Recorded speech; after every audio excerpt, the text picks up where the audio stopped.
Père. Est-ce que ce matin on peut le chanter avec cette conscience-là? Conscience qu'il est notre source. Il est notre fondation, notre pourvoyeur, notre providence, notre Abba.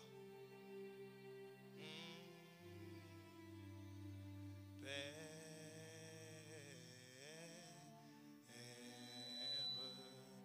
est-ce qu'on peut le chanter ensemble? Oui, Père, Père,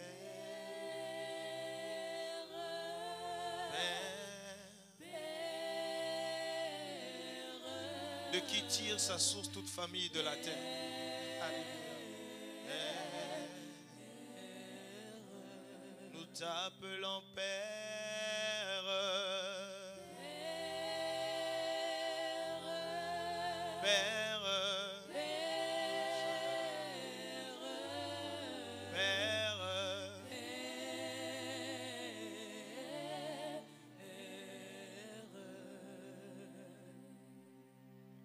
tu mérites la gloire et tout honneur. J'élève mes mains pour t'adorer. Et je bénis ton saint nom, tu mérites la gloire et tout honneur.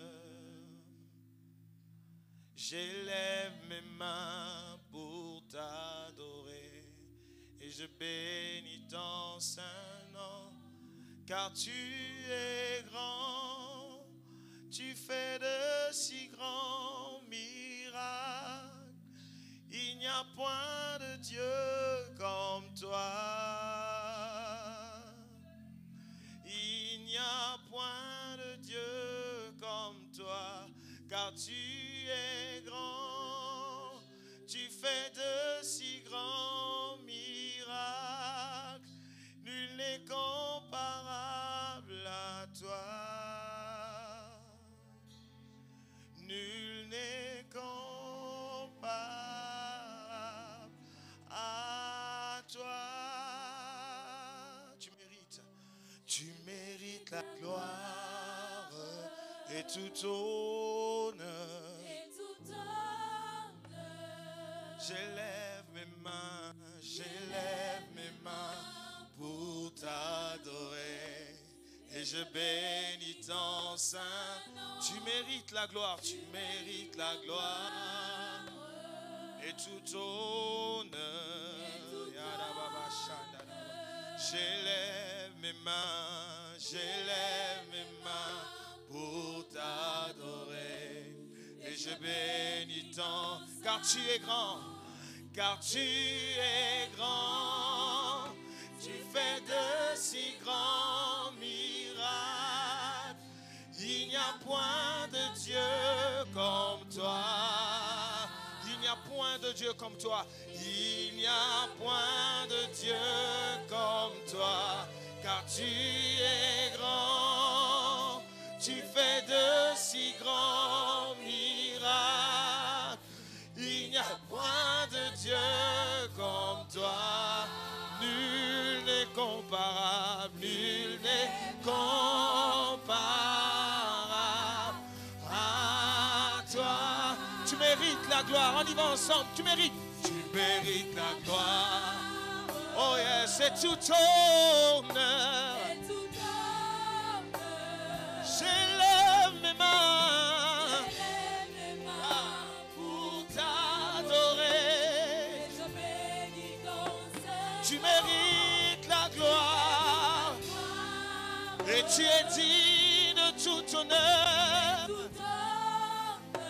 J'élève mes mains, alléluia, pour t'adorer et je bénis ton, car tu es grand. Tu fais il n'y a point de Dieu comme toi. Alléluia. Il n'y a point de Dieu dans les cieux, sur la terre, car tu es grand. Tu fais point de Dieu. Nul n'est comparable.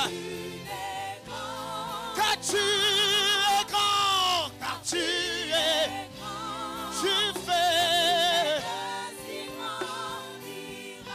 Il n'y a point de Dieu.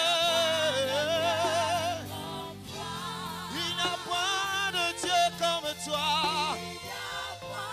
Car tu es grand. Tu fais. Alléluia. Nul n'est comparable à toi. Nul n'est comparable à toi. Tu es le Dieu de ma vie. Oh, en toi j'ai trouvé le salut. Est-ce qu'on peut le chanter ensemble? Reçois, oh Dieu, l'adoration d'un cœur que tu as sauvé. Je veux t'adorer. Alléluia. Oh, oui, je veux t'adorer. Est-ce que ce matin, il y a quelqu'un qui veut l'adorer? Est-ce qu'il y a quelqu'un qui veut l'adorer en ce lieu? Je veux t'adorer. Alléluia. Yes. Et nous t'adorons.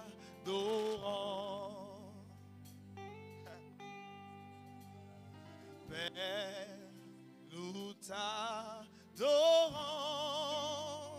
Yes. Père, nous t'adorons. Oh Père, nous t'adorons. Nous t'adorons, Père.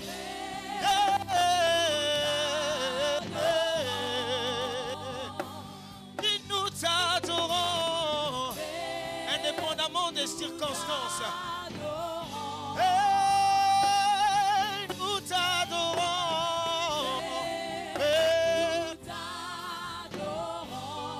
Alléluia. Nous t'adorons.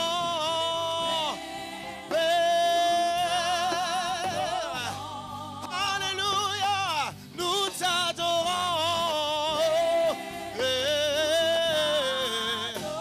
Tu es digne d'être adoré. Nous t'adorons. Alléluia. Oh, Père, voici ma vie. Père, voici ma vie. Ce matin, touche-moi au travers de ta parole. Père, voici ma vie. Père. Alléluia. Père, voici mon cœur. Mon cœur. Brise là où tu veux. Change comme tu veux. Père, voici mon cœur. Touche-moi comme tu veux. Alléluia. Voici mon cœur. Voici mon cœur. Alléluia. Voici mon cœur. Père, voici mon cœur. Alléluia. Voici ma vie. Voici ma vie. Alléluia.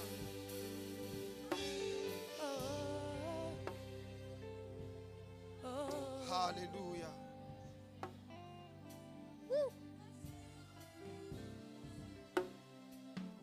Ah.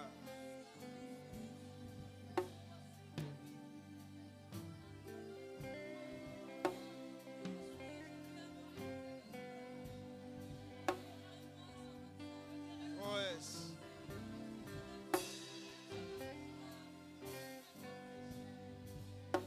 Oh oui.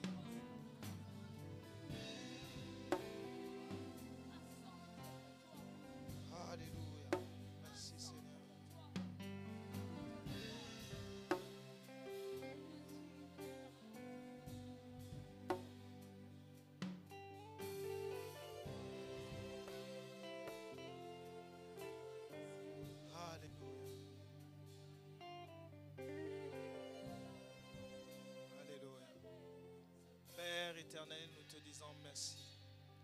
Merci pour ton esprit qui est en ce lieu. Merci pour ta direction. Merci car tu es au contrôle de toutes choses maintenant. Merci Seigneur Jésus. Merci pour ton règne. Merci car tu es là, présent au milieu de nous. Et nous t'honorons au travers de ces acclamations. Nous honorons ta présence.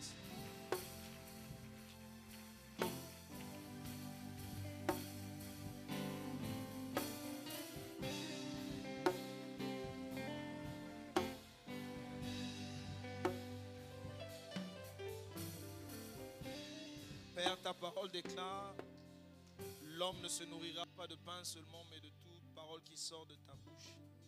Seigneur, pour le pain quotidien, pour le pain de ce jour, s'il te plaît, fais-nous du bien, Seigneur. Donne-nous la dose qu'il faut. Parle à nos cœurs, transforme-nous, change-nous, brise, restaure, façonne. Fais comme tu veux, Seigneur. Nous nous attendons à toi. Nous nous attendons à toi, Seigneur. Nous nous attendons à toi. Quant à l'instrument que je suis, Seigneur, joue la mélodie que tu veux. Fais comme tu veux, Seigneur. Fais comme tu veux. Au nom de Jésus. Amen. Amen.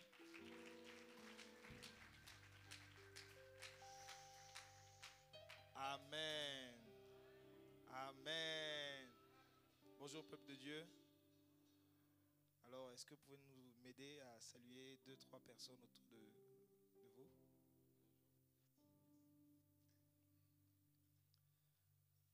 Gloire à Jésus.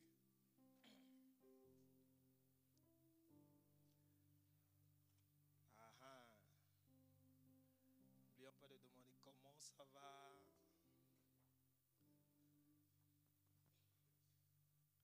Comment ça va? Ça va bien. Comment ça va? Avec Jésus. Avec Jésus, tout va bien. Amen. Est-ce qu'on peut acclamer Jésus? Gloire à Dieu. Amen. Alors, rebonjour encore une fois. Et je rends grâce à Dieu pour ce matin. Le Seigneur nous permet de nous tenir debout pour parler de sa part. Amen. C'est une grâce, une responsabilité en même temps. Et je ne veux pas commencer sans m'être acquitté de ce devoir qui concerne d'honorer notre pasteur, notre berger. Est-ce qu'on peut acclamer le Seigneur pour sa vie? Amen. Amen. Alors ce matin, le Seigneur a permis, comme je le disais, que je sois devant vous pour vous partager la parole de Dieu. Et nous allons donc ensemble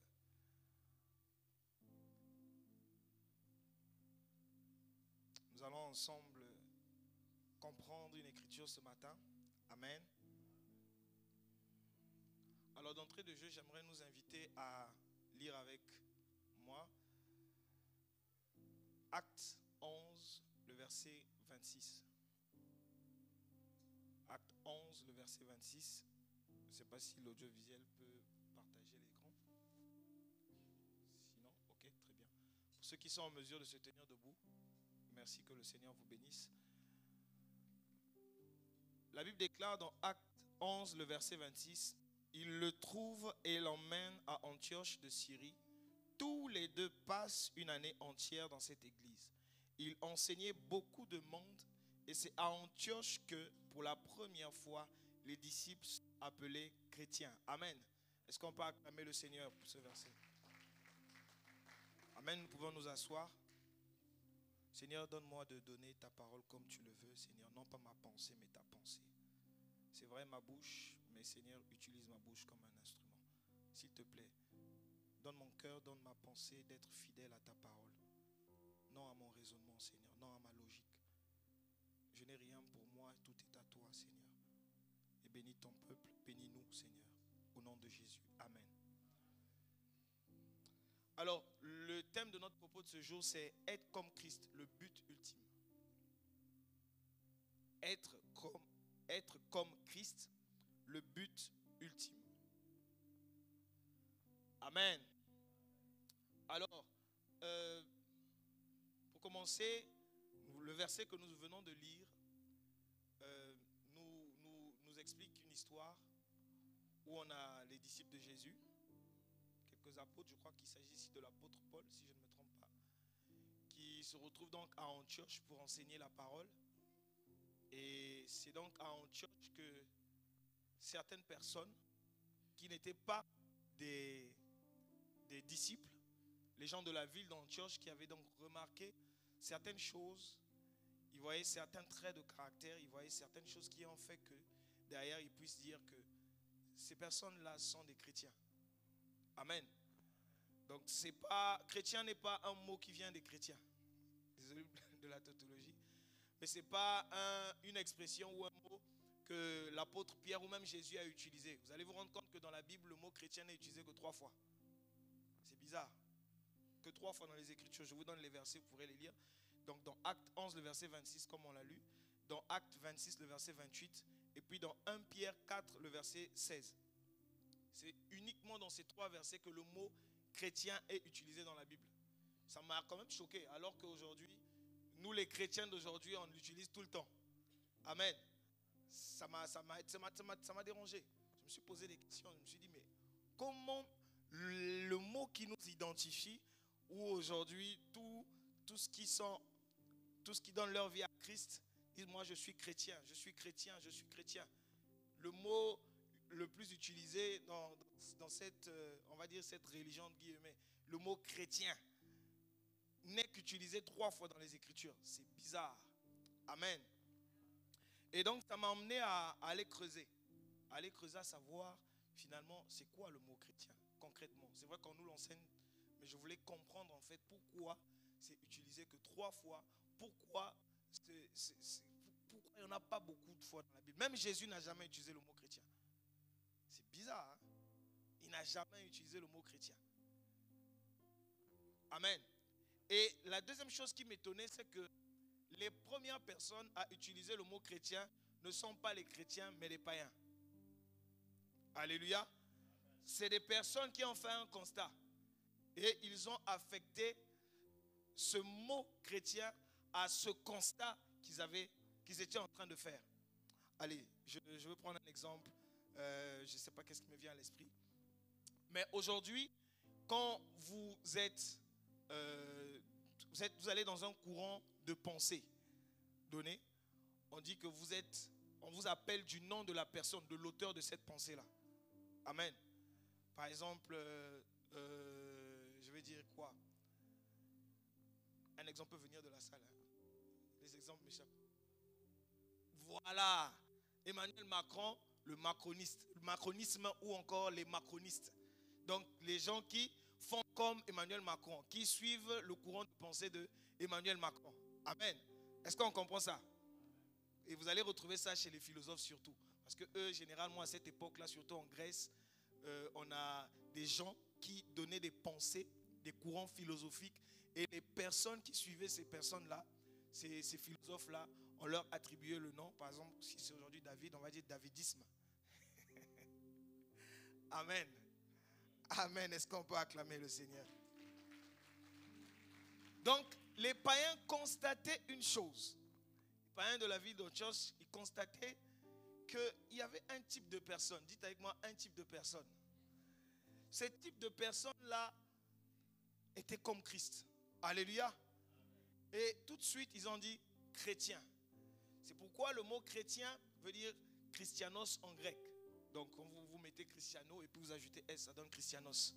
Donc, Christianos en grec, qui signifie disciple de Christ. C'est étonnant de voir que les deux grands joueurs de ce monde, l'un c'est Christianos et puis l'autre c'est Messi. C'est bizarre. Enfin, c'était une parenthèse. Amen. On dirait qu'il faut s'appeler Christ pour être un bon joueur. Amen. Et donc, Christianos signifie disciple de Christ. Alléluia. Disciple, littéralement, hein, c'est disciple de Christ. C'est pourquoi quand on relit le verset de Acte 11, le verset 26, la Bible nous dit, Acte 11, le verset 26, la Bible nous dit ceci. L'ayant trouvé, il l'emmena à Antioche. Pendant toute une année, ils se réunirent aux assemblées de l'église et ils enseignèrent beaucoup de personnes. Écoutez ce que la Bible dit. Ce fut à Antioche que pour la première fois, les disciples furent appelés chrétiens. Amen. Donc c'est une catégorie de personnes qui sont comment? Des disciples. Que quelqu'un dise avec moi des disciples. Des disciples. Alors, ce constat, ou j'aime bien dire ce compliment qu'on faisait aux disciples, vous savez, il n'y a rien de plus complimenteux pour un disciple que lorsqu'on lui dit que tu ressembles à ton maître. Alléluia. Et donc ça, c'était un constat que les gens faisaient. Et puis on disait, mais ceux-là, il ressemble à Jésus. Il ressemble à Christ. Mais une chose encore est vraie, c'est que les gars d'Antioche n'ont jamais vu Jésus. Jésus n'est jamais arrivé à Antioche. Alléluia. Mais ils ont entendu parler. Donc, ces personnes correspondaient à ce dont ils avaient entendu parler. Vous savez, on est dans un monde où tout le monde, la majorité, tout le monde entend parler de Jésus. Amen. Et tout le monde sait à peu près à quoi ressemble Jésus dans les actes. Amen. Dans le caractère. Donc, quand quelqu'un ressemble à Jésus, tout de suite, je me souviens. Oui, on dirait c'est Jésus. Alléluia. Est-ce qu'il y a des gens à qui on a déjà dit ça ici? Amen. Amen. Donc je disais qu'il n'y a rien de plus beau pour un disciple que de ressembler à son maître. Amen. Il n'y a rien de plus beau pour un disciple que de ressembler à son maître. Alors le mot disciple, quand j'ai essayé de rentrer en profondeur, il y a deux expressions qui définissent le mot disciple dans le Nouveau Testament. Il y a mathetes, qui signifie étudiant, élève. Étudiant, donc disciple c'est un étudiant, un élève, un apprenti. Et il y a une autre expression qui est matheteus. Je ne sais pas si je prononce ça bien. Amen. Excusez ma prononciation, vraiment, excusez ma prononciation. Ouais, matheteus.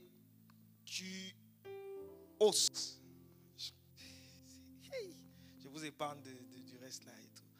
Ça va aussi dans le même sens de disciple. Amen. Mais j'aime bien le mot mathetes pour exprimer élève étudiant. Amen. Ça veut dire que c'est quelqu'un qui apprend. C'est quelqu'un qui étudie. C'est quelqu'un qui est élève. Alléluia. Alors, une deuxième chose à savoir concernant le fait d'être disciple, c'est que la Bible ne nous a pas dit que nous devons juste aller ramener des personnes à l'église. Non. Mais la Bible nous dit dans Matthieu 28, le verset 19, allez, faites de toutes les nations quoi? Allez, faites de toutes les nations des... Très bien. C'est ce que Matthieu 28, le verset 19 dit. Allez et faites de toutes les nations des disciples. Amen. Le reste, on va continuer tout à l'heure. L'objectif, ce n'est pas d'emmener les gens à l'église, ce n'est pas d'emmener les gens juste vers Christ comme ça, mais c'est de faire des disciples. Amen. L'objectif pour Dieu, c'est que nous devenons des disciples. C'est ça le but. Que nous devenons des disciples. Il y a à l'intérieur de nous un témoignage clair que nous sommes enfants de Dieu. Mais j'aimerais dire à quelqu'un qu'on peut être enfant de Dieu sans être disciple. Alléluia. On peut être enfant de Dieu sans être disciple. Être enfant de Dieu, c'est quelqu'un qui a accepté le Seigneur Jésus-Christ. Amen. Qui l'a reçu dans son cœur et qui a reçu le Saint-Esprit. Mais si vous vous arrêtez là, ça ne fait pas de vous forcément un disciple. Et ça, c'est un témoignage intérieur. Ce n'est pas la volonté des hommes. C'est ce que dit Jean 1. Ce n'est pas la volonté d'un homme qui fait de nous enfants de Dieu.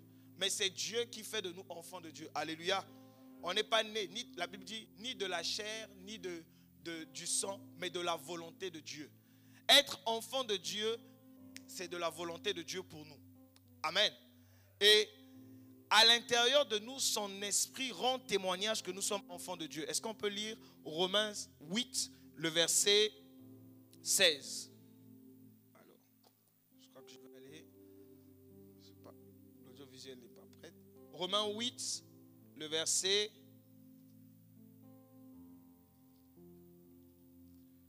Voilà. La Bible dit dans Romains 8, le verset 16, la Bible dit ceci. L'Esprit lui-même rend témoignage à notre esprit que nous sommes enfants de Dieu. Donc, le témoignage qui est rendu par rapport à notre position d'enfant de Dieu est un témoignage interne. On n'a pas besoin que les hommes viennent nous dire. Chacun de nous étant assis ici doit être convaincu qu'il est enfant de Dieu. Pourquoi? Parce que le Saint-Esprit en lui rend témoignage qu'il est enfant de Dieu. Alléluia. C'est un témoignage interne de sa présence en nous. C'est-à-dire quand on marche, je suis un enfant de Dieu. Ce n'est pas quelqu'un qui va venir me dire que je suis un enfant de Dieu, non. Mais c'est mon intérieur. Est-ce que quelqu'un peut venir dire à votre enfant que c'est votre enfant? Même si toute la terre s'assemblait pour dire que ce n'est pas votre enfant. On lui dit ça. Mais dès qu'on va faire le test ADN, le témoignage interne, alléluia, lorsqu'on se mettra à faire le témoignage interne, le test ADN, on se rendra compte que le sang qui coule dans les veines de cet enfant est le même sang qui coule dans les veines de ce monsieur. Alléluia. Ça se passe à l'intérieur de nous. C'est la Bible qui le dit. Amen. Cependant, en ce qui concerne être disciple, le témoignage, il n'est pas interne, mais il est externe. Lorsqu'on est chrétien, ce n'est pas vous qui dites que vous êtes chrétien, mais c'est le monde qui dit que vous êtes chrétien. Et je parle ici pas des chrétiens qui disent que vous êtes chrétien, mais des païens qui constatent que vous êtes chrétien. Alléluia. C'est un témoignage externe. Et c'est très important. La Bible dit on les reconnaîtra à leurs fruits, à leurs œuvres. Amen. Donc l'extérieur rend témoignage que nous sommes chrétiens. L'extérieur rend témoignage que nous sommes quoi? Disciples. Amen. Tant que les gens n'ont pas encore commencé à témoigner qu'on est chrétien, ça veut dire qu'il y a un problème. Alléluia. Si les gens ne constatent pas qu'il y a un changement, qu'il y a quelque chose qui a changé au-dedans de nous, c'est que le témoignage n'est pas encore. C'est qu'on n'est pas encore dans cette position de disciple. Alors j'ai une question à vous poser, mais vous savez la réponse au-dedans de vous. Combien de fois on s'est déjà rapproché de vous pour vous dire, frère, toi tu es vraiment un chrétien? On écoute souvent cette expression, je crois que tu es le petit frère de Jésus. Je disais à quelqu'un, il n'y a rien qui me fait plaisir lorsqu'on me dit ça. On peut me dire que je suis beau, ce n'est pas suffisant. On peut me dire que je suis, je ne sais pas comment, ce n'est pas suffisant. Mais quand on me dit que tu crois que tu es le petit frère de Jésus, j'ai envie de dire, il n'y a rien de plus beau que ça. Même quand le monde dit ça comme si ce n'était pas un compliment, mais pour moi c'est un compliment. Quand le monde dit ça pour te faire une remarque, pour te reprocher de quelque chose, genre tu exagères, on va exagérer encore. Alléluia. Il n'y a rien de plus beau que ça. Mon frère, il fallait acclamer bien haut.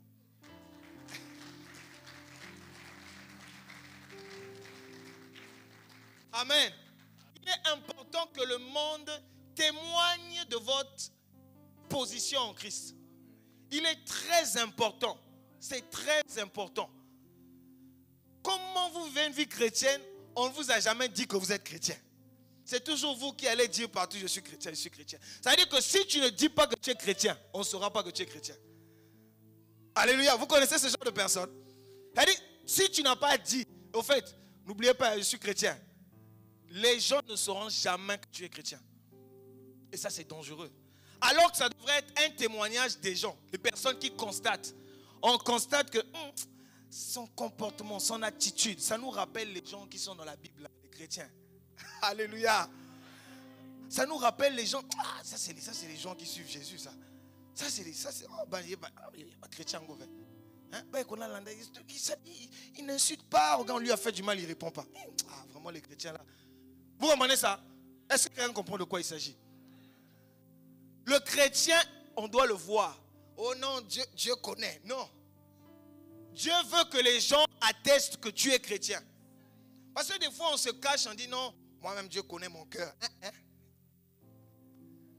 Ça, c'est ton affaire avec Dieu. Mais Dieu veut que tu sois un témoignage pour les hommes. Il veut que ta nature le reflète. Il veut que lorsque les hommes te voient, qu'on le voie en toi. Et vous savez, l'un des plus hauts niveaux d'adoration, ou le plus haut niveau d'adoration, c'est lorsque Dieu arrive à s'identifier en toi. C'est-à-dire que lorsque Dieu te voit, il dit, c'est moi. Alléluia. Il te voit, et quand toi tu te vois en lui, vous vous voyez. Alléluia. Je le dis avec peut-être des mauvais mots. Mais ici, c'est nous nous voyons. C'est-à-dire, quand on me voit, je ressemble à Dieu. Et quand Dieu lui-même il me voit, il dit, oui, oui, oui, c'est mon fils. Vous avez déjà vu un père qui regarde son fils, il dit, oh, vous comprenez ça? Il n'a pas besoin, non, il voit, oh, ça c'est mon fils. Et les gens qui passent à côté, ah, ça c'est le fils de papa, ça dit, tu ne peux pas louper ça. Alléluia. Dès que tu vois, tu sais, non, ça c'est le fils de papa. Alléluia. Tu vois la démarche, tu dis, oh, c'est pas possible. Son père lui a tout donné. Je prie que quelqu'un commence à tellement ressembler à Dieu qu'on lui dise que non, Dieu lui a tout donné. Alléluia. Que tu ressembles tellement à Dieu que lorsqu'on va te voir, on se dit, mais hey. J'aimerais dire quelque chose à quelqu'un. Tant que tu ressembles trop à toi-même, c'est que tu n'as pas encore ressemblé à Dieu. Tant que ça dit, ce langage où on dit non, moi, quand je suis, moi j'ai. Tant que tu utilises encore cette expression, et quand on te voit, on sent encore que non, oh makila penzaba yabavili. Quand on te voit, on dit, ah, le son de son papa est fort dans sa vie. Le son de sa maman. Tant qu'on sent qu'il y a encore ça, ce caractère-là, c'est que Dieu n'a pas encore pris place. C'est qu'on n'a pas encore commencé à être disciple. Alléluia. On commence à devenir disciple lorsqu'on arrête d'être soi-même pour devenir comme le maître veut. Alléluia. Est-ce qu'on est ensemble? Hey.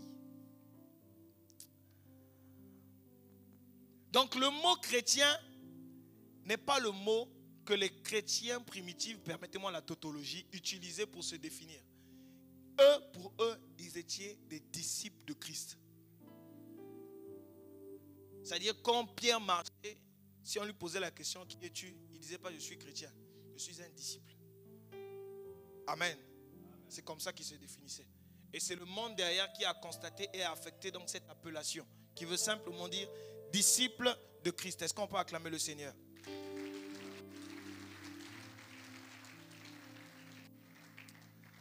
Alors, la mission même de l'Église tourne autour du fait que nous, en tant qu'Église, nous devons faire des disciples. Amen. Relisons donc Matthieu 28. Nous avons dit le verset 19. Est-ce que les amis de l'audiovisuel peuvent partager le verset? La Bible dit ceci: allez chez tous les peuples, ça c'est une autre version, pour que les gens deviennent mes disciples. Amen. Allez chez tous les peuples pour que les gens deviennent mes disciples. La version Louis II dit: allez dans toutes les nations, allez et faites de toutes les nations des disciples. Amen. Baptisez-les au nom du Père, du Fils et du Saint-Esprit, le verset 20. Apprenez-leur à obéir à tous les commandements que je vous ai donnés. Et moi, je suis avec vous tous les jours jusqu'à la fin du monde. Donc, la mission de l'Église tourne autour de faire quoi? Des disciples. Alléluia. C'est ce que Jésus a dit à l'Église avant de partir. Il dit, allez et faites des disciples. Alléluia. Ça veut dire quoi? Que tout ce que nous faisons à l'Église a pour un seul but. C'est faire des disciples. Allez, j'ouvre une petite parenthèse. J'étais en train de chercher gagner des âmes dans la Bible. Je n'ai pas trouvé. C'est bizarre. Je ne critique pas cette expression. Amen. Il ne faut pas déformer mon propos. Mais j'ai comme des fois l'impression que lorsqu'on se limite à cette expression gagner les âmes, c'est comme si on va prendre quelqu'un à l'extérieur, on emmène à l'église. Alors que ce n'est pas ça le but. La Bible ne l'a jamais dit. Amen. Je ne dis pas que l'expression est fausse. Non, je m'abstiens. Je suis trop, je ne connais pas beaucoup de choses pour dire ça, pour prétendre dire que c'est non, c'est pas ça. Amen. Mais seulement, il est important de comprendre la pensée de la Bible, la pensée de Jésus. Il dit, faites de toutes les nations des disciples. C'est très important. Vous savez, vous pouvez emmener quelqu'un à l'église. Cette personne donne sa vie à Christ. Si vous ne faites pas de cette personne un disciple, elle sera même plus dangereuse que le païen à l'extérieur. Pourquoi? Parce qu'elle va donner un témoignage externe de sa foi interne en se faisant baptiser. On fait le baptême par immersion. Le gars, il vient à l'église. Et dans ses œuvres, il fait des choses qui ne glorifient pas le Seigneur. Parce qu'on ne l'a pas enseigné à être un disciple. Et à l'extérieur, le monde va commencer à juger l'église par rapport à lui. Et il devient un sujet de scandale pour l'église. C'est pourquoi il est très important de comprendre les Écritures. Dans la semaine, je disais que le diable, lorsqu'il veut détruire la vie des chrétiens, des enfants de Dieu, il passe par la déformation des Écritures. Pas la déformation des Écritures, mais la déformation de la compréhension des Écritures. Il banalise le fait d'être disciple, il élève gagner des âmes. Mais quand on pose la question gagner des âmes, c'est quoi? Concrètement, on a du mal à répondre. Alléluia. C'est pourquoi il est très important. Par contre, lorsqu'on vient parler de disciple, il y a la notion de discipline, il y a la notion, c'est-à-dire une rigueur qui apparaît, la notion d'étudier. Vous savez, quand vous commencez à étudier Christ, vous devenez comme lui. Et le diable, il le sait. Alléluia. Est-ce que je viens de dire quelque chose à quelqu'un? Je referme la parenthèse. Donc la mission de l'église, c'est de faire des disciples. Et regardons comment. Le verset 20 du chapitre 28 de Matthieu, s'il vous plaît, audiovisuel. Oh là. Le verset 20. Apprenez-leur à obéir à tous les commandements que je vous ai donnés. Voyez un peu? Apprenez-leur à obéir. Le tout, ce n'est pas de venir à l'église. Le tout, ce n'est pas de se faire baptiser. Parce que la première étape pour devenir un disciple, c'est d'abord commencer par se faire baptiser. Parce que c'est le témoignage externe de ma foi intérieure, le baptême. C'est-à-dire dans ma foi, dans mon cœur, j'ai cru en Jésus-Christ. Et devant les hommes, qu'est-ce que je fais? Pour vous montrer que j'ai cru en Jésus-Christ, je vais dans les eaux du baptême. Amen. C'est un témoignage externe. Maintenant, remettez le verset s'il vous plaît. Maintenant, il y a cette deuxième partie qui concerne à enseigner. Qui consiste à enseigner. À enseigner qui? À enseigner ces personnes-là qui sont des disciples, qui sont en train de devenir des disciples, à obéir à tous les commandements. Alléluia. C'est ça en fait que le Seigneur veut. Que nous nous baptisions, mais pas que. Que nous apprenons à obéir. Que quelqu'un dise obéir. On n'aime pas ça généralement, mais bon. Et donc, l'efficacité d'une église ne se mesure pas par le nombre de membres qu'elle a. Non. L'efficacité d'une église ne se mesure pas par les bâtiments qu'elle a construits. Non. L'efficacité d'une église ne se mesure pas par, je ne sais pas, par les miracles qui s'opèrent dans cette église. Non. Mais par la capacité de cette église à exécuter la mission. La mission, c'est quoi? Faites de toutes les nations des disciples. Si on veut être des chrétiens efficaces, voilà ce que la mission nous dit. Allez et faites de toutes les nations des disciples. Si on veut s'évaluer, est-ce que je suis en train de réaliser la mission? La mission est simple. Dans le monde séculier, lorsqu'on va au travail, on donne des objectifs annuels, mensuels, hebdomadaires et tout. Mais globalement, il y a un objectif annuel qui est là. Et comment on s'évalue par rapport à comment on s'évalue? On s'évalue en fait par rapport à cet objectif-là. Il n'y a pas autre chose. C'est d'abord cet objectif. Ça veut dire que tout doit fonctionner pour l'atteinte de cet objectif-là. Alléluia. Au travail, on a plusieurs fonctions. On a la fonction commerciale, la fonction ressources humaines, la fonction logistique, la fonction production. Toutes ces fonctions collaborent. J'aime beaucoup le verset qui dit toutes choses concourent.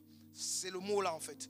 Toutes ces fonctions travaillent ensemble pour un objectif. Le RH, lui, il ne va pas aller vendre. Mais il s'assure de recruter les bonnes personnes qui pourront aller vendre. Le logisticien, il ne va pas vendre. Mais il s'assure de toujours avoir la bonne gestion de stock qui permettra au commercial de vendre. Alléluia. Il doit faire de bons inventaires et pouvoir anticiper par rapport aux ventes qui se font. Amen. Et toutes les autres fonctions. L'administratif, il est là au bureau. On ne le voit des fois même pas sortir. Il est toujours derrière des papiers. Il fait que signer. Il fait que signer. Mais s'il ne met pas cette organisation à la base, il n'y aura pas quelque chose qui permettra, c'est-à-dire une base, une fondation qui permettra à l'équipe qui va sur le terrain ou qui fait autre chose de pouvoir être sûr qu'à la fin du mois, j'aurai mon salaire. Amen. Donc, toutes ces choses-là concourent pour le bien de l'entreprise. Et aussi, dans l'église, quand nous faisons le protocole, c'est pour faire les disciples. Vous savez, quand vous travaillez avec cette mentalité, les choses changent. Parce que vous sentez vraiment que vous travaillez pour le royaume. Vous étendez le royaume. Alléluia. C'est-à-dire que chacun de nous doit être conscient du fait que quand je me mets à chanter, c'est pour que quelqu'un devienne un disciple. Vous allez voir que le disciple, c'est quelqu'un qui vient pour adorer. Mais si l'adoration, les chants, les mélodies, l'enchaînement qui est donné n'aide pas, ça veut dire qu'on est en train de rater la mission. Alléluia. Le protocole, quand il reçoit, s'il ne reçoit pas avec sourire, comment est-ce que la parole de Dieu viendra se poser dans un cœur qui est froissé? Alléluia. Ah, souvent on ne se rend pas compte. Mais quand le protocole, bonjour, vous pouvez rentrer s'il vous plaît. Hey, toi-même tu es étonné. Tu dis, hey, on ne m'a jamais reçu comme ça de toute ma vie. Quand tu es assis, tu es bien. Alléluia. Ça même quand le modérateur dit nous allons nous prosterner, tu vas te prosterner parce qu'on t'a bien reçu. Alléluia. L'intercession, c'est la même chose. Qui va passer du temps à prier, se mettre à la brèche pour que le Seigneur change les cœurs. Alléluia. Toute l'église fonctionne. Et regardez comment le Seigneur met son organisation en place. Éphésiens 4, les versets 11 à 13. Nous allons comprendre que c'est la volonté de Dieu que nous soyons des disciples.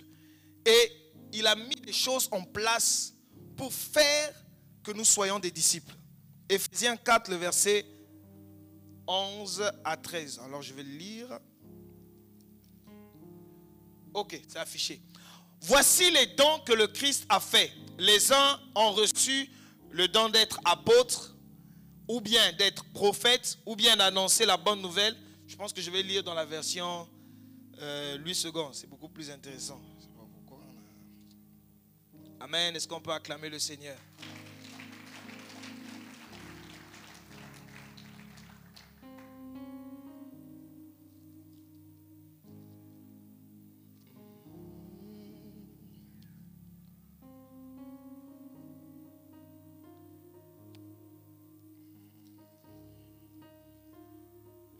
Là. Quelqu'un a trouvé Galates, non, Éphésiens 4, les versets 11 à 13, la version Louis II.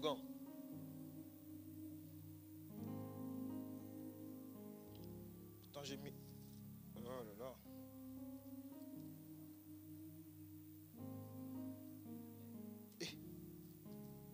C'est incroyable ça. Quelqu'un peut lire? Oui.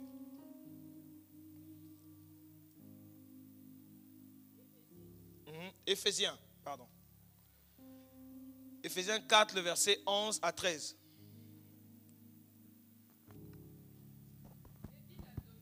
Les uns comme apôtres, les autres comme prophètes, les autres comme évangélistes, les autres comme pasteurs et docteurs, pour le perfectionnement des saints, en vue de l'œuvre du ministère et de l'édification du corps de Christ, jusqu'à ce que nous soyons tous parvenus à l'unité de la foi et de la connaissance du Fils de Dieu, à l'état de l'homme fait à la mesure de la stature parfaite de Christ. Amen. Je reprends. Éphésiens 4, les versets 11 à 13 dit: et il a donné les uns comme apôtres, les autres comme prophètes, les autres comme évangélistes, les autres comme pasteurs et docteurs, pour le perfectionnement des saints en vue de l'œuvre du ministère et de l'édification du corps de Christ, jusqu'à ce que nous soyons tous parvenus à l'unité de la foi et de la connaissance du Fils de Dieu, à l'état d'homme fait à la mesure de la stature parfaite de Christ. Alléluia. La Bible nous dit une chose, qu'on a 5 ministères que Christ a donnés à l'Église. Amen. Et tous ces 5 ministères existent que pour faire 2 choses. Alléluia. Nous venons de lire les 2 choses. La première chose, c'est emmener les chrétiens à parvenir à l'unité de la foi. Amen. Comme on peut lire dans le verset 13, jusqu'à ce que nous soyons tous parvenus à l'unité de la foi. Amen. L'unité de la foi. Enfin, ce n'est pas le sujet du jour. Mais la deuxième chose, c'est quoi? Parvenir à la connaissance du Fils de Dieu. À l'état d'homme fait à la mesure de la stature parfaite de Christ. Ça veut dire quoi en français facile? Ça veut dire que tous ces 5 ministères ont pour but d'emmener les chrétiens à ressembler à Christ. Le pasteur, le docteur, le prophète, l'évangéliste, qui d'autre? L'apôtre. Toutes ces personnes-là travaillent pour une seule chose: emmener l'Église à ressembler à Christ. Alléluia. Pour le perfectionnement des saints. Alléluia. Ce sont les 2 choses pour lesquelles Dieu a institué ces ministères-là. C'est ce que la Bible nous dit. Amen. C'est pourquoi il est très important de ressembler à Christ, de devenir comme Christ. C'est le but de Dieu, c'est sa volonté. Et il a placé une organisation pour que nous puissions arriver à cette dimension-là. Alléluia. Ça veut dire que si nous n'arrivons pas à cette dimension, c'est comme si les 5 ministères ont échoué. Amen. Une déduction simple. Si la mission, c'est de perfectionner les saints, les amener à être comme Christ, à la stature parfaite de Christ. Et si cette mission n'est pas atteinte, ça veut dire que l'objectif n'est pas atteint, tout simplement. Alléluia.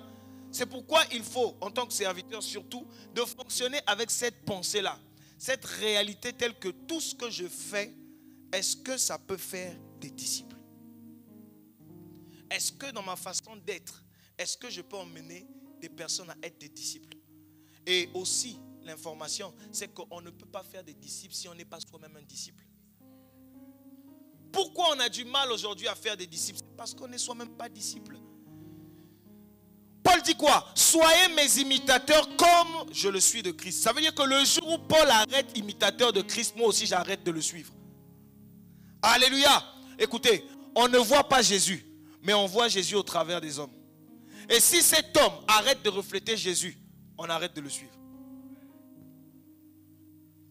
C'est pourquoi le langage qui dit non, mais moi si je me comporte comme ça, il y a aussi un tel, non? Il y a tel homme de Dieu qui s'est comporté comme ça. Ah bon? C'est l'homme de Dieu qui t'a sauvé. Là où tu dois arrêter de suivre l'homme de Dieu, c'est lorsque l'homme de Dieu commence à ne plus ressembler à Christ. Ce n'est pas un péché, il faut prier pour lui par contre. Alléluia. Si quelqu'un qui était comme un modèle pour toi arrête de ressembler à Christ, tu arrêtes de le prendre pour modèle. Tout simplement. Nous ne pouvons pas justifier nos mauvais comportements par le fait qu'un homme de Dieu est tombé dans un scandale. Non, laissons ça. C'est pas ce que Christ enseigne. Aujourd'hui, on a des gens qui se justifient, disent non, mais tel homme de Dieu, mais il a fait. Écoutez, on sait une chose. On n'est pas sûr de forcément se relever. Il y a des gens qui tombent et qui se relèvent, mais quand vous tombez, vous n'êtes pas sûr si vous allez vous relever. Amen. Oui, c'est vrai. Il y a des gens qui sont tombés, je n'encourage pas ça, mais qui se relèvent. Mais il y a des gens aussi qui sont tombés, et ne se sont jamais relevés. Le seul problème, c'est que vous ne savez pas dans quelle catégorie vous êtes. Donc ne tombez pas. Alléluia. Vous ne savez pas comment ça va finir pour vous. Si vous allez vous relever ou pas. Pourquoi prendre ces risques-là? Alléluia. Ah, est-ce que je dis quelque chose à quelqu'un ce matin? Hey. Donc ne justifions pas nos mauvais caractères, nos mauvais comportements. Non, moi je fais ça. Mais pourquoi il y a un tel aussi qui a fait, non? Oh non, il y a tel homme de Dieu. Aujourd'hui, les enfants de Dieu ont ce langage-là. Ce n'est pas bon. C'est comme si on met Christ à côté et puis on dit, bon, Christ, c'est bon. Moi, c'est d'abord... Alléluia. Alors, nous allons regarder 2 attitudes qui caractérisent un disciple. 2 attitudes très importantes qui caractérisent un disciple. Alors, nous allons lire dans Philippiens 2, les versets 5 à 9. Écoutez ce que la Bible déclare. Ayez en vous les sentiments qui étaient en Jésus-Christ, lequel, existant en forme de Dieu, n'a point regardé comme une proie à arracher d'être égal avec Dieu, mais s'est dépouillé lui-même en prenant une forme de serviteur, en devenant semblable aux hommes. Et ayant paru comme un simple homme, il s'est humilié lui-même en se rendant obéissant jusqu'à la mort, même jusqu'à la mort de la croix. C'est pourquoi aussi Dieu l'a souverainement élevé et lui a donné le nom qui est au-dessus de tout nom, afin qu'au nom de Jésus, tout genou fléchisse dans les cieux, sur la terre et sous la terre. Amen. Est-ce que nous pouvons acclamer le Seigneur? 2 choses. J'aimerais relire. La Bible dit ceci. Ayez en vous les sentiments qui étaient en Jésus-Christ. Quelqu'un dise les sentiments. Nous qui aimons les sentiments, là, voilà les meilleurs sentiments qu'on doit avoir. Il dit, lequel existant en forme de Dieu n'a point regardé comme une proie à arracher d'être égal à Dieu. En français facile, il n'a pas vu son égalité avec Dieu. Le fait qu'il soit Dieu. Amen. Mais c'est dépouiller lui-même. Que quelqu'un dise, dépouiller lui-même. Alors, la première attitude, c'est se dépouiller soi-même. Tout à l'heure, on disait que tu ne peux pas être un disciple si tu es encore toi-même.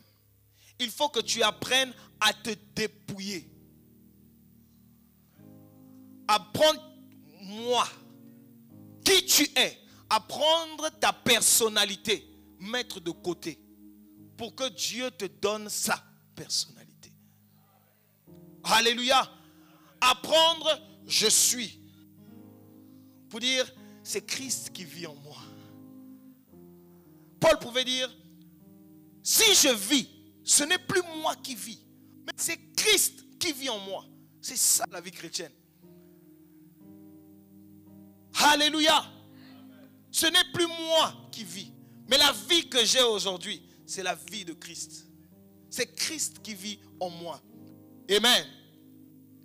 Se dépouiller soi-même et devenir un serviteur. Vous voulez être un disciple, il faut être prêt à servir. C'est cette attitude-là. Se dépouiller. Où tu me diras d'aller, maître, je te suivrai. Alléluia. S'il dit va à gauche, tu vas à gauche. S'il dit va à droite, tu vas à droite. S'il dit donne, tu donnes. C'est être prêt à ça. C'est pourquoi la Bible dit, le Seigneur Jésus disait, si quelqu'un est prêt à le suivre, qu'il renonce. Se dépouiller, renoncer. Dépouiller. Alléluia. Écoutez, dépouiller, ça ne veut pas dire enlever.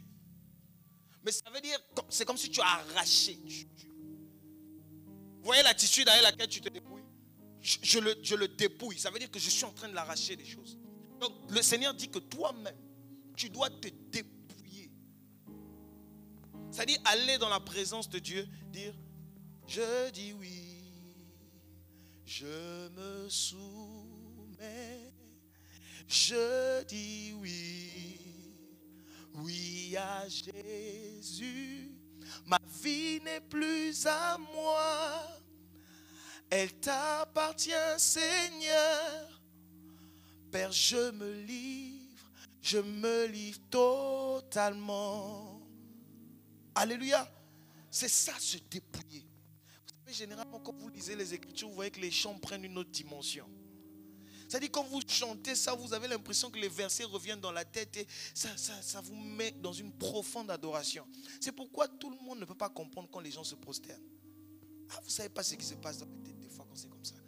Ça se mélange là-bas, il y a tel verset que tu as lu, il y a telle réalité que tu connais. Et tu as envie de dire, oui, mon frère, toi qui chantes, c'est ça même le chant qui me correspond maintenant. Alléluia. C'est ça. Hey. Se dépouiller et devenir un serviteur. Alléluia. Être prêt à servir. Un disciple ne cherche pas forcément là où il doit servir, mais il attend que le maître lui dise quelque chose. Il est prêt. Maître, envoie-moi, je suis là. Que veux-tu que je fasse? Parce qu'il est à côté du maître. Il est proche du maître. Il veut comprendre quelle est la direction que le maître veut me donner. Alléluia. Il n'est pas forcément là en train de chercher à avoir ce que le maître peut donner. Comme aujourd'hui. On a l'impression que être chrétien, c'est seulement aller demander à Dieu. Seigneur, donne-moi, Seigneur, donne-moi, Seigneur, donne-moi, Seigneur, donne-moi. Mais on n'est pas prêt à se dépouiller de qui nous sommes. Imaginez qu'on enlève tout ce que Dieu peut donner. Est-ce qu'on va continuer à le suivre?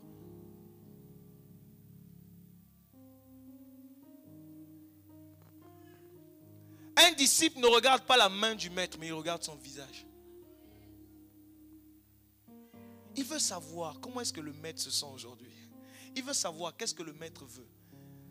J'écoutais un chant d'un monsieur, il disait, si tu veux que tu fasses, s'il faut faire quelque chose dans cette saison, Seigneur, ne fais pas sans moi. Il faut me mettre au courant, moi je vais faire.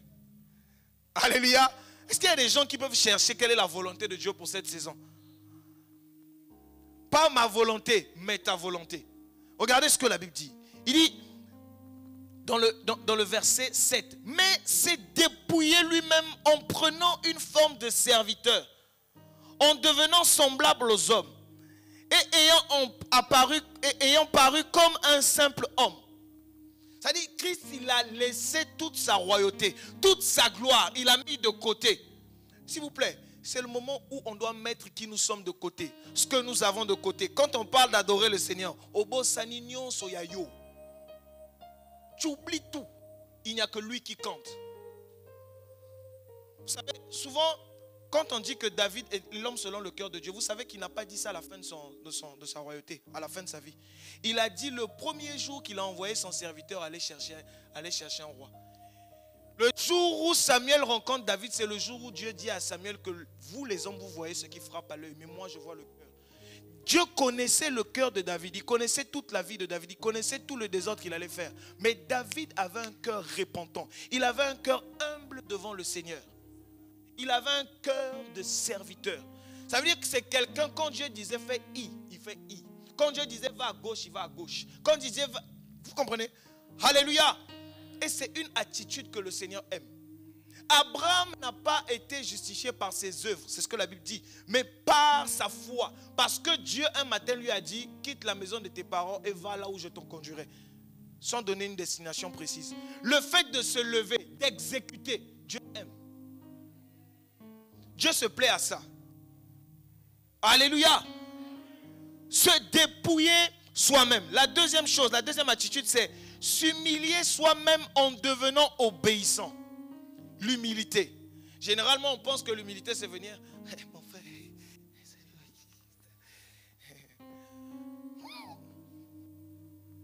Alléluia. L'humilité que la Bible enseigne, premièrement, ce n'est pas d'abord l'humilité envers les hommes, mais c'est envers la parole de Dieu. Vous savez, lorsque la parole, vous êtes humble devant la parole de Dieu, devant Dieu, tout de suite, cette humilité se dégage dans la vie de tous les jours. Parce que quelqu'un qui obéit au Seigneur, il va commencer à regarder les autres comme des personnes moindres que lui. Pourquoi? Parce qu'il va regarder avec un regard d'amour. Impossible pour lui d'être orgueilleux. Alléluia. L'humilité. L'humilité, ça veut dire quoi? Écoutez ce que la Bible dit là. L'humilité, c'est quoi? Le verset 8 dit, il s'est humilié lui-même en se rendant obéissant jusqu'à la mort. Donc non seulement il s'est dépouillé lui-même de qui il était, de ce qu'il avait, de sa position. Mais la Bible dit quoi? Il s'est humilié lui-même en se rendant obéissant. Ce qui montre que vous êtes humble face à Dieu, c'est votre capacité à obéir à la parole de Dieu. Ce n'est pas autre chose. Je suis humble, je suis humble. Pourquoi tu ne fais pas ce que la Bible dit? Si le maître, lui, il a fait, il est obéissant. Vous savez, il y a nombreux sommes-nous à être orgueilleux devant Dieu, mais on n'est même pas conscient de ça. On n'est même pas conscient. Dieu a dit fais ça, Dieu a dit fais ci. Mais toi, non, tu veux montrer l'humilité seulement devant les hommes. C'est pas ça. Dieu ne calcule même pas ça. Alléluia. L'humilité devant la parole de Dieu. L'humilité devant la parole de Dieu. Lorsque quelqu'un s'humilie, il reconnaît que sa sagesse est une folie aux yeux de Dieu. Et que la sagesse de Dieu compte plus que tout. Quand quelqu'un résiste à la parole de Dieu, il dit à Dieu, tu connais, mais tu ne connais pas tout. C'est pourquoi vous avez des langages où mon expérience. De par mon expérience, je pense que, mon frère, ma soeur, ne pensons pas. Qu'est-ce que la Bible dit? Il est temps d'arrêter d'un moment de penser, de courir vers les Écritures. Alléluia. Il est temps d'arrêter de trop réfléchir, d'aller vers les Écritures. Que dit la Bible? Pourquoi on n'aime pas cette vieille Bible qui est toujours d'actualité après 2000 ans? Vous connaissez un livre qui est d'actualité après 2000 ans? C'est-à-dire quand on l'a dit, on a l'impression que ça a été écrit aujourd'hui. Est-ce que vous avez remarqué ça? Quand vous lisez la Bible, vous avez l'impression que c'est comme si Dieu connaissait déjà 2000 ans plus tard, il anticipait nos problèmes d'aujourd'hui se retrouvent à l'intérieur et tout. Alléluia. Il est important de se conformer à la parole de Dieu. S'humilier lui soi-même en devenant obéissant. Alors pour finir, on va voir 3 dimensions dans lesquelles il faut être comme Christ. Quand je donne 2 dimensions, 3 choses, ce n'est pas pour dire que c'est ça seulement. Amen. Le Seigneur peut vous inspirer autrement. Et voilà.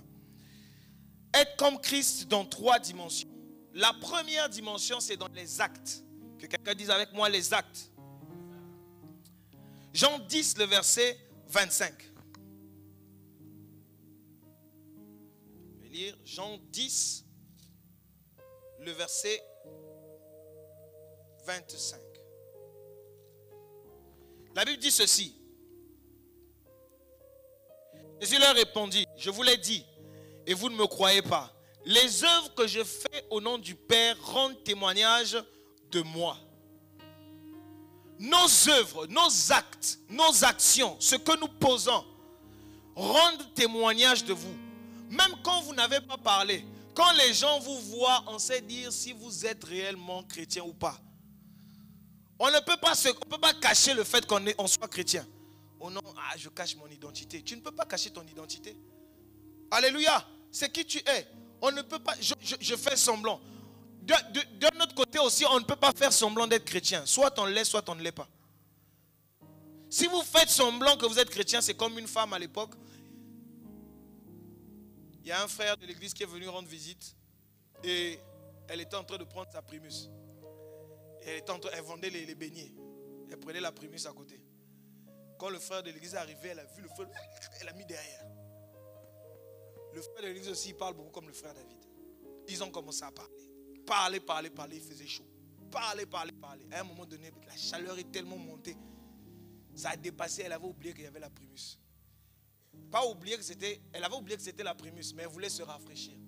Le réflexe a souvent fait ça. Ah, frère, tu as raison. Alléluia. Il ne faut pas faire semblant. Soit tu l'es, soit tu ne l'es pas. Si tu sens que tu as du mal, va voir les hommes de Dieu. Ils sont là pour ça. Il y a des choses, on a besoin de prière. Il y a des choses, du fait même de conseil. Il y a une onction qui est là, qui accompagne les hommes de Dieu. Amen. C'est-à-dire, vous sentez qu'il y a quelque chose que vous êtes en train de faire qui ne glorifie pas le Seigneur. Des fois, allez écouter seulement papa. Par rapport à ça, quand vous allez sortir de là, il y a comme un shift qui va se passer. Parce que les hommes de Dieu opèrent avec une onction donnée. Alléluia. Ça m'arrive moi, personnellement. C'est-à-dire vous voulez faire quelque chose de mauvais. Mais seulement même un appel, vous voyez l'appel, aïe. C'est comme si vous avez compris le message. Je n'ai même pas parlé de ça. Vous avez compris que non, là, c'est le Seigneur qui m'interpelle. Alléluia. C'est pourquoi il est important, dans nos actes, de rendre témoignage à notre Dieu. Amen. Dans nos actes. La deuxième chose, c'est, avant même d'aller dans la deuxième chose, nous allons lire 2 Thessaloniciens. 2 Thessaloniciens 17, 16, le verset, non, qu'est-ce que je dis? 2, les versets 16 à 17. 2 Thessaloniciens. Tellement habitué avec nos Bibles électroniques, on commence à chercher, on ne se retrouve pas. Si quelqu'un a trouvé, peut m'aider? Ah, gloire à Dieu. Dieu notre Père nous a aimés et il nous a donné gratuitement un encouragement qui dure toujours et une espérance solide. Nous lui demandons ainsi qu'à notre Seigneur Jésus-Christ lui-même, le verset 17, de remplir nos cœurs de courage, qu'il nous donne la force de toujours faire le bien en acte et en... C'est la prière de Paul aux Thessaloniques. Il dit que Dieu vous donne, qu'il remplisse vos cœurs de courage et qu'il vous donne la force de toujours faire le bien en acte. Dans la version Louis II, on dit de bonnes œuvres. Alléluia. Que Dieu vous donne la force de toujours faire de bonnes œuvres. Et de dire de bonnes paroles. Alors la deuxième dimension dans laquelle le Seigneur veut nous voir être transformés, nous voir ressembler à Christ, c'est dans nos paroles. Alléluia. Éphésiens 4, on va beaucoup lire. Éphésiens 4, le verset 29.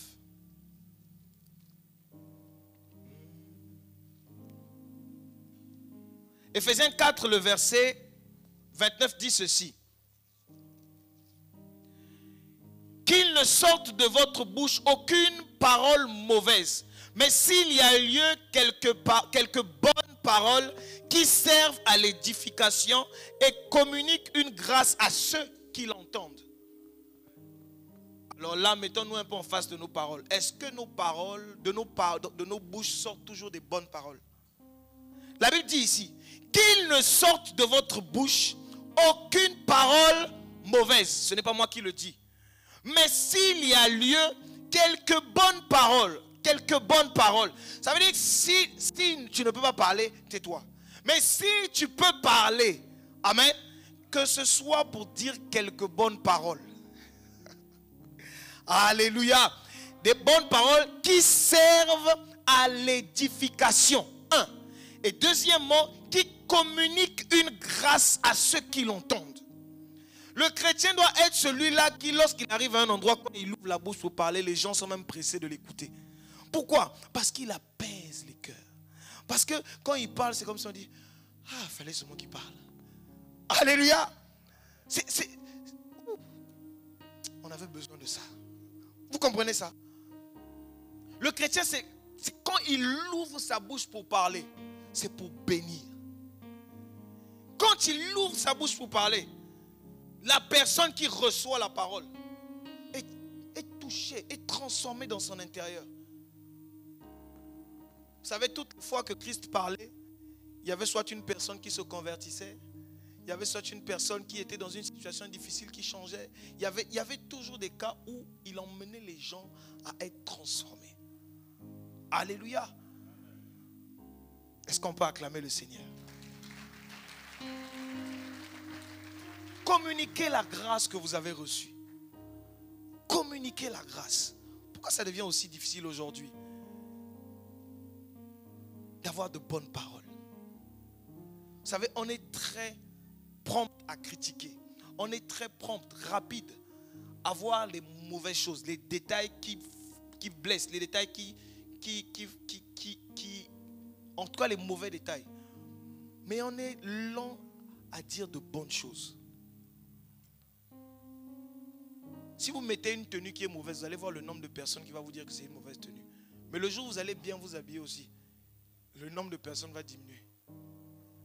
Le monde même a compris une chose, qu'il est plus facile de faire le marketing d'une bonne chose, plutôt d'une mauvaise chose que d'une bonne chose. Et c'est une stratégie, par exemple, qu'un président a utilisé, Donald Trump. Pour lui, son but, c'était qu'on parle de lui. C'est-à-dire, en mal ou en bien, il veut seulement qu'on parle de lui. Donc, du coup, il faisait plus de mauvaises choses. Parce que les mauvaises choses vont plus vite que les bonnes choses. Mais c'est un principe. Et ne vous dites pas que les gars là, ils sont intelligents. Hein.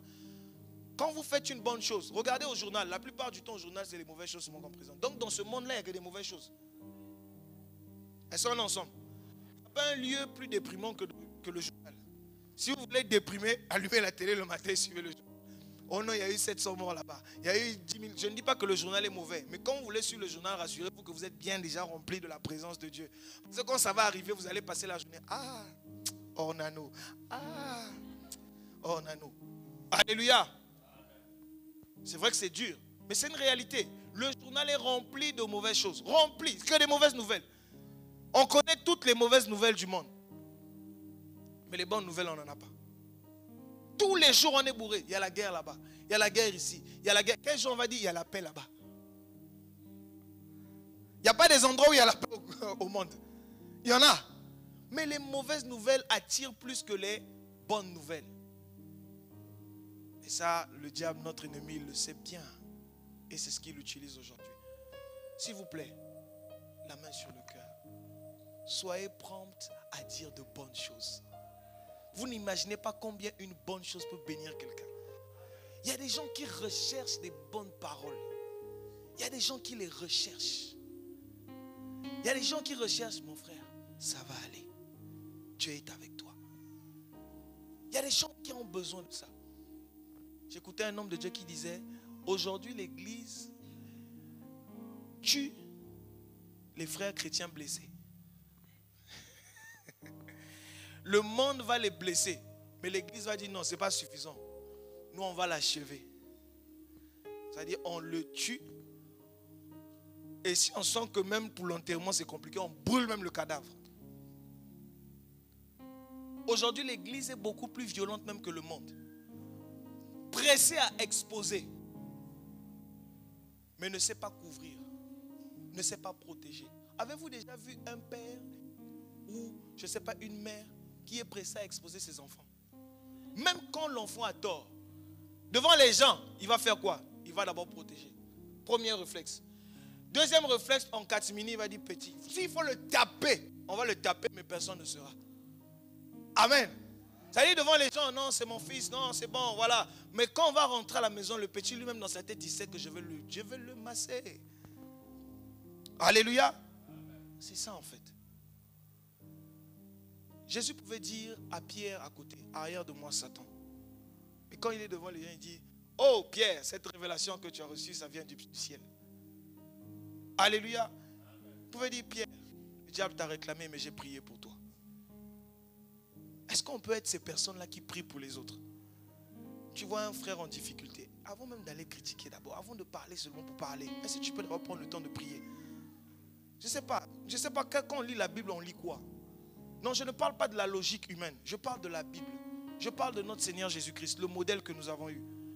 La seule raison pour laquelle Jésus n'a pas prié pour Judas, c'est que c'était le fils de la perdition. Mais est-ce que vous connaissez quels sont les fils de la perdition pour ne pas prier pour les autres? Amen.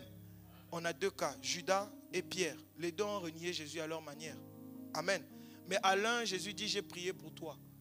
À l'autre, Jésus dit quoi? Que ce que tu vas faire, tu n'as qu'à faire. Pourquoi? Parce qu'il savait qu'il était perdu déjà. Mais nous, est-ce que nous avons la capacité de voir que le frère est déjà perdu? On n'a pas cette capacité. La seule chose que nous pouvons faire, c'est de prier. Si nous pouvons interpeller, on interpelle le frère, on parle avec lui. Amen. Et aller parler aux responsables. Mais aujourd'hui, il y a cette culture-là. Écoutez, en croyant faire une bonne chose, en réalité, on fait une mauvaise. Quelles sont nos motivations? Dieu ne voit pas ce que nous faisons d'abord. Il voit quelle est la motivation derrière. Aujourd'hui, on a trop de chrétiens qui font des choses simplement pour que les hommes les applaudissent. Pourquoi on dise non, toi tu es une personne? Pourquoi on dise que non, toi tu as bien fait? Non, sortons de ça. Mirons-nous face à l'écriture. Est-ce que l'écriture nous encourage à faire ça? Sinon, ne faisons pas. Sinon, ne faisons pas. Nous devenons trop logiques face à la parole de Dieu. La parole a dit ne fais pas. Pourquoi tu fais? Alléluia. Et la troisième dimension pour finir, c'est dans la pensée. La Bible dit dans Philippiens 4, le verset 8, je vais lire. Au reste, frères, que tout ce qui est vrai, que tout ce qui est honorable, dites avec moi que tout ce qui est vrai, tout ce qui est honorable, tout ce qui est juste, tout ce qui est pur, tout ce qui est aimable, tout ce qui mérite l'approbation, ce qui est vertueux, ce qui est digne de louange, soit l'objet de nos pensées. Regardez comment est-ce que Dieu est en train de vouloir que nos pensées, pas d'abord nos actes et nos paroles, on a vu, mais nos pensées. Il veut que nous soyons remplis des pensées vraies. Pourquoi on pense toujours vouloir mentir pour se protéger ou bien pour je ne sais pas quoi? Pourquoi on veut? On a tendance à dire facilement le mensonge. Pourquoi cette tendance-là? Facilement, on dit le mensonge. Tout ce qui est honorable. De nos pensées doivent émaner des pensées, des trucs honorables, des choses honorables. C'est-à-dire quand tu penses même toi-même, tu dis waouh. Et vous savez qui regarde nos pensées, c'est Dieu lui-même. Alléluia. Tout ce qui est honorable. Amen. Tout ce qui est juste. On est là, on réfléchit pour toujours que les choses soient justes, équitables. Posons-nous toujours cette question-là. Est-ce que c'est juste? Alléluia. Est-ce que c'est juste de faire comme ça ou comme ça? Tout ce qui est pur. Vous savez, il y a des gens, en acte, tu ne vas pas le trouver. On parle même, il est muet comme une tombe, il ne parle pas. Mais dans ses pensées, bourré d'impureté. Bourré d'impureté. C'est que des impuretés. Alléluia. Et le Seigneur veut que nos pensées soient remplies de pensées pures. Tout ce qui est aimable. Qu'est-ce qui motive nos actions? C'est l'amour qui doit motiver. Mais attention, vous savez que punir un enfant, c'est aussi l'amour. Alléluia. Il y a des parents ici, non? Quand vous punissez votre enfant, ça veut dire que vous ne l'aimez pas. Bien au contraire, c'est justement ça. Vous l'aimez tellement qu'il faut seulement que vous le punissiez. Dieu lui-même, il dit, je châtie tout ce que j'aime. Est-ce que la nivakine, elle est bonne? Non. Le bonbon, il est bon. Mais pour la bonne santé de votre enfant, lorsqu'il est malade, on donne quoi? La nivakine. L'enfant va crier, ah, c'est pas bon. Ah. Mais à la fin de la journée, il va mieux se sentir. Alléluia. Donc, il faut vraiment relativiser. Il faut que le Seigneur nous donne de discerner, en fait. Amen. Mais derrière la motivation doit être l'amour. L'amour. La motivation. Tout ce qui mérite l'approbation. Dieu veut aussi que nos pensées soient approuvées par les hommes. Vous savez, quand une pensée vient de Dieu, quand elle est tellement pure, même les hommes vont l'approuver. À un moment donné, ils n'auront pas le choix. Aujourd'hui, on parle des hommes qui ont reçu des prix Nobel. Mais pourquoi ils ont reçu? Parce qu'ils ont exprimé l'amour. Toutes les courants de pensée sont unanimes sur un point. C'est que l'amour là, c'est au-dessus de tout. Alléluia, c'est au-dessus de tout. Pourquoi on parle de Mandela aujourd'hui? Parce qu'après 27 ans de prière, le gars il est sorti et puis il a pardonné tout le monde. Il a oublié. Ceux qui l'ont mis en prison pendant 27 ans, il a abandonné. Sa maman est morte, son enfant est mort, il a subi tout ce qu'il a subi. Mais quand il est sorti de là, il a décidé de tout pardonner, de repartir à zéro. Gandhi, on parle de Gandhi, la même chose, l'amour. Vous voulez être quelqu'un d'extraordinaire, apprenez à aimer les gens. Il n'y a rien de plus extraordinaire que l'amour. Il n'y en a pas, il n'y en a pas. La Bible dit même que nos connaissances là sont limitées. Elles passeront. La connaissance passera. Parce que quand nous verrons le ciel, nous verrons Dieu, nous verrons le véritable. Nous n'aurons plus besoin de la connaissance. Alléluia. Lui, il sera la parole présente au milieu de nous. Mais notre connaissance éphémère, c'est une connaissance en partie. Lorsque nous le verrons, nous connaîtrons réellement. Alléluia. La prophétie, ça passera. Les miracles passeront. Mais il y a une seule chose qui ne passera pas, c'est l'amour. C'est l'amour qui ne passera pas. La Bible va même plus loin, il dit, vous pouvez prophétiser, vous pouvez parler en langue, vous pouvez prendre des breuvages mortels, vous pouvez tout faire. Mais si tout ça vous faites sans l'amour, vous n'êtes rien. Vous n'êtes rien. Absolument rien. Il y a des gens aujourd'hui qui ne donnent pas par amour, mais par intérêt. C'est-à-dire qu'ils s'attendent à quelque chose en retour. Non. Faites les choses par amour. Le message de Christ est celui-là. Aime ton prochain comme toi-même et tu aimeras le Seigneur ton Dieu, tout ton cœur, de toute ton âme et de toutes tes pensées. Amen. Nous finissons. Tout ce qui est vertueux, tout ce qui est digne de louange, soit l'objet de vos pensées. J'aime beaucoup les prières de l'apôtre Paul à ces églises-là. Que tout ce qui est bon soit l'objet de nos pensées. Pourquoi toujours penser faire du mal? Les gens peuvent monter. Pourquoi? Ayons ces pensées de Christ. Soyons fiers de ressembler à Christ. En courant pour aller au ciel, vous êtes stressé, vous avez peur pour certains. Est-ce que j'irai au ciel ou pas? Vous vous posez plusieurs questions. Mais quand vous ressemblez à Christ, impossible de rater le ciel. Est-ce qu'on peut simplement avoir ça comme objectif? Simplement de ressembler à Christ.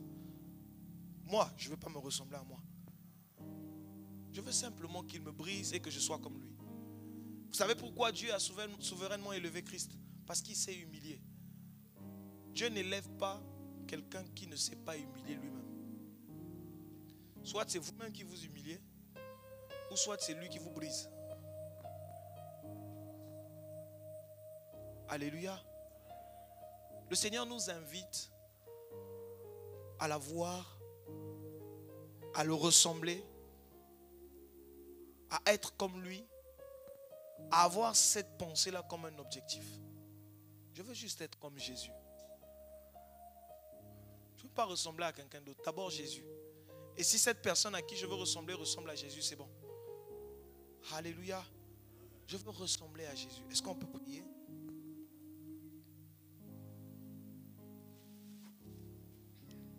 Alléluia. Je ne peux expliquer cet amour qui m'a saisi. Désormais à toi, pour toujours je suis changé. J'ai abandonné ma vaine vie du passé. Prends le contrôle, que ma vie fasse ton plaisir. Père, possède moi. Père, sature-moi.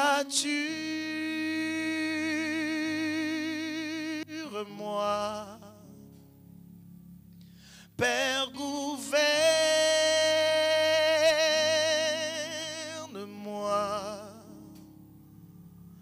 Car je suis à toi. Est-ce qu'on peut prendre le temps de parler à Jésus ce matin? Simplement dire, Seigneur, je veux être comme toi, je veux te ressembler.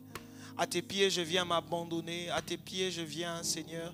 Je veux être comme toi, Seigneur. Je veux te ressembler pleinement, en acte, en parole et en pensée. Je veux être obéissant comme toi. Je veux m'humilier comme toi. Je veux être comme toi. Que lorsque le monde me verra, qu'on ne me voie pas, mais qu'on voie Christ en moi. Oui, Seigneur, je veux être comme toi. Alléluia. Élève la voix et prie ce matin. Seigneur, je veux te ressembler.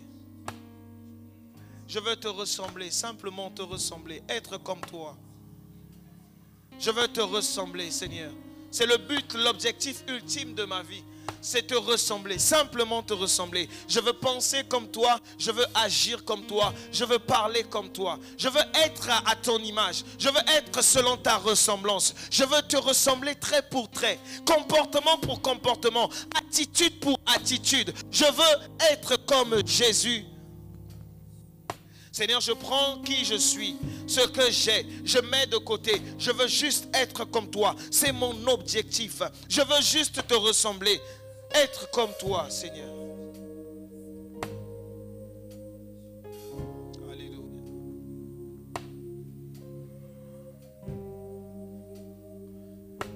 Alléluia. Je me livre totalement. Oh, je me livre totalement. Tu peux m'utiliser. Je me livre totalement. Oh, je me livre totalement. Tu peux. Je me livre entre tes mains. Je me livre à toi. Oh. Mes pensées, mes actes, je me livre. Mes paroles, je livre tout à toi. Je me donne tout à toi. Oh, je me livre.